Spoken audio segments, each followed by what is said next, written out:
खुदावंद का शुक्रगुजार हूँ भाई काशिफ के लिए, उनकी सारी टीम के लिए कि उन्होंने ये एक खूबसूरत क्रिकेट टूर्नामेंट ऑर्गेनाइज़ किया गया है।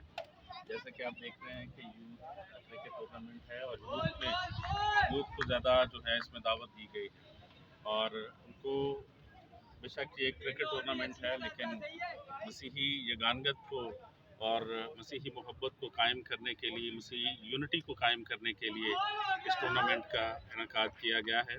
और मेरी दुआ है कि खुदा भाई काशिफ को, उनकी सारी टीम को आज इस सारे इवेंट के वसीले से बरकत दे और जो लोग आते हैं वो उस काविश को जिन्होंने की है उसके उसके मकसद को जान सकें और जिस मकसद के लिए सारे टूर्नामेंट को किया जा रहा है उसको वो समझ सकें और मसीही मोहब्बत को आपस में कायम कर सकें। तो मेरी दुआ है और मैं उनको मुबारकबाद भी पेश करता हूँ ये सारी काविश के लिए और इसकी कामयाबी के लिए।